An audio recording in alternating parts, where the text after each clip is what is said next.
Salut à tous, c'est Kangé Shigilur. On va faire un petit point rapide sur la primo scellée des boosters de écarlate et violet. Donc l'idée c'est de comparer la valeur moyenne contenue d'un booster, donc en gros combien on peut espérer avoir de valeur de carte en ouvrant un booster par rapport au prix le plus bas auquel on peut trouver un booster sur le marché secondaire. Alors j'exclus les boosters en loose, hein. C'est que les boosters qui sont quand même dans des emballages scellés. Avec à chaque fois ici je vous mets du coup le type d'objet dans lequel on peut trouver le booster en question. Typiquement voilà, Foudre Noire, Flamme Blanche, on trouvera les boosters les moins chers à 6,83€ dans les tripacks. Sur Mascarade Crépusculaire, ça va être dans la display par exemple, la display de booster.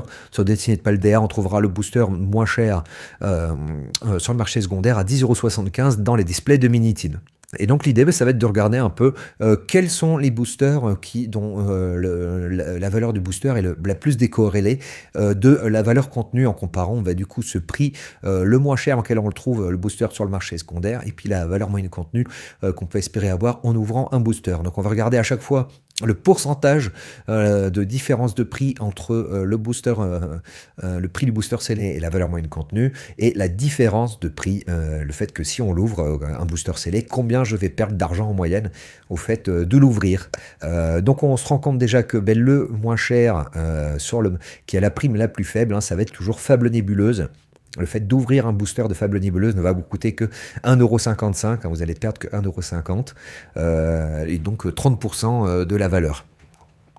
Ceux qui vont coûter également assez peu cher à ouvrir, on va retrouver Aventure Ensemble, hein, avec un prix du booster scellé assez faible, hein, 5,53€, hein, le display Aventure Ensemble est un prix vraiment assez bas, et du coup on va perdre que 2,37€ à l'ouvrir, 43% de la valeur. On va retrouver également des prix des primes assez basses dans le cas de Foudre Noire, Flamme Blanche, même si quand je dis assez basse, on perd quand même à chaque fois 39-40% de la valeur, mais je pense que jusqu'à 50% de la valeur, hein, c'est un prix normal, hein, pour Pokémon, hein. Le fait de perdre l'argent en ouvrant les boosters, hein, c'est quelque chose de normal, hein, puisque vous avez une prime au plaisir d'ouvrir, hein, le fait que vous ayez ce petit plaisir de chercher une petite carte comme ça et d'avoir un petit boost de dopamine, de plaisir de gamble en fait, avec le fait d'ouvrir le paquet et puis de regarder ce qu'il y a un peu dedans. Du coup ça coûte plus cher que de juste avoir les cartes comme ça en sachant exactement ce qu'on a.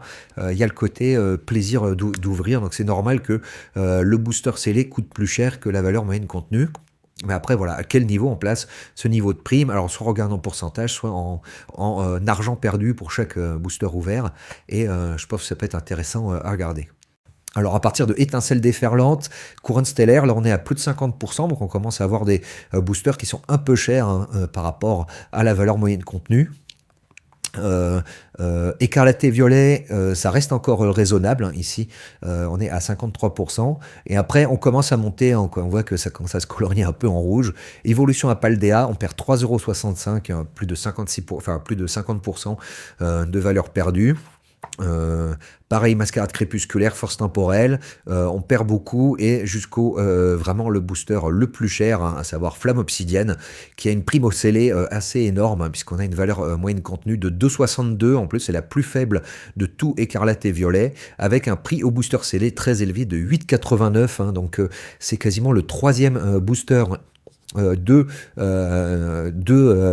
Écarlate et Violet, et on le trouve en plus dans la demi-display, donc c'est même pas lié au booster Dracofeu, parce que dans la demi-display on n'est pas sûr d'avoir forcément le booster Dracofeu en termes d'art set, je veux dire. Donc voilà, moi je m'explique vraiment pas le prix de cette série Flamme Obsidienne. Pour moi, il y a vraiment une aberration à ce niveau-là. Alors, chose qui est intéressante, c'est 151. On voit une prime au scellé assez étonnante, hein, puisqu'on perd 3,65€ par booster ouvert, hein, ce qui est assez important, hein.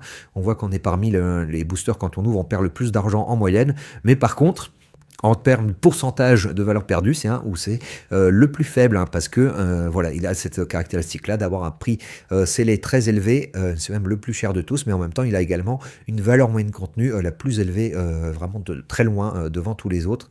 Et donc, le booster 151 est vraiment à part, hein, avec du coup cette sculpture en particulière où en fait c'est quasiment comme si c'était un booster compte double, puisqu'on va avoir un prix au scellé qui pourrait être quasiment 2 fois le prix d'autres boosters, par exemple comme ici Aventure Ensemble, et en même temps une valeur des cartes qui va être également plus de 2 fois de la plupart des séries.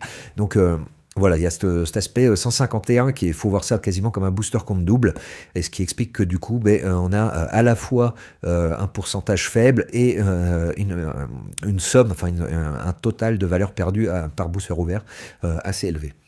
Donc voilà, mais c'est un petit point sur la primo scellée des boosters écarlate et violet. C'était Kangeshi Gulu. N'hésitez pas à vous abonner, à mettre un pouce. Je vous dis à bientôt.